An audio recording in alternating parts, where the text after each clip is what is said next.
Сәлем бердім баршаларыңызға. Сіздермен мен Айгерім. Сіздермен бүгін өте жұмсақ болып шығатын, үй жағдайында өте оңай рецепті рогаликімен бөлісетін боламын. Ол үшін каналыма тіркеліп, видеомды соңына дейін қараңыздар. Ал ендеше кеттік, бастайтын боламыз. Ең алдыменен ыдысымызға жылы сүтімізді, қамыр қопсыртқышымызды, тұзымызды және де қантымызды салып, қант өз қалауыңызша, тәттілеу болсын десеңіз көп саласыздар, орташа болсын десеңіздер аздау салсаңыздар болады.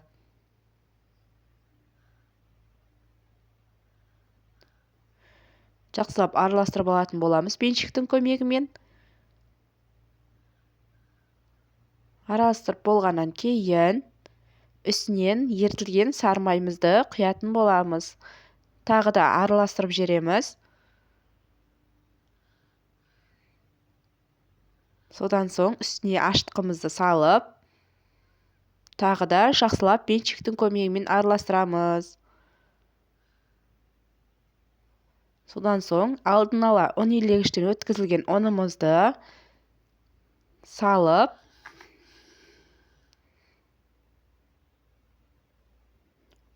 қамыр елеп алатын боламыз. Қамырымыз орташа жұмсақтықта қамыр болатын болады.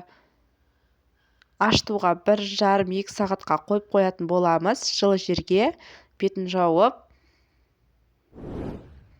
жақсылап көтеріліп, ашыған қамырымызды алып, 2 бөлікке бөліп алатын боламыз. Міндетті түрде осы рецептпен жасап көріңіздер. Өте жұмсақ балдарыңызға жасап берсеңіз болады.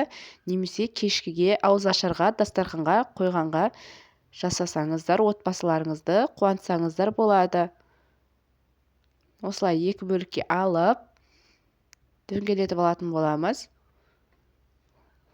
Содан соң оқтаудың көмегімен шетінен жайып алатын боламыз.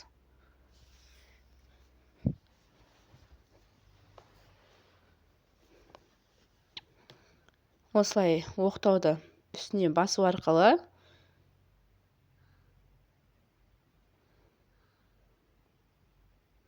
орташа жұқалықта жайып алатын боламыз. Және де сығылмасына мен арахисті алдым. Арахиске қоюлатылған сүтті қостым. Қаласаңыздар жаңғақ болса, жаңғақты қоссаңыздар да болады. Өз қалауларыңызша. Менде арахис болғандықтан арахисті майдалап,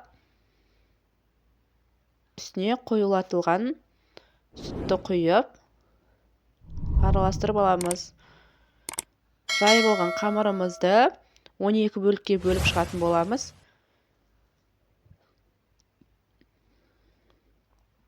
Менде 2 қамыры болып шыққандықтан 2 бөлікте жалпы саны 24 рогалики шығатын болады.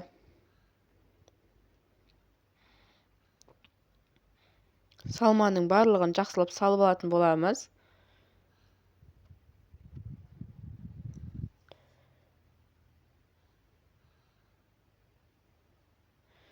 Және де осылай дәл видеодағыдай жақсылап орап шығатын боламыз.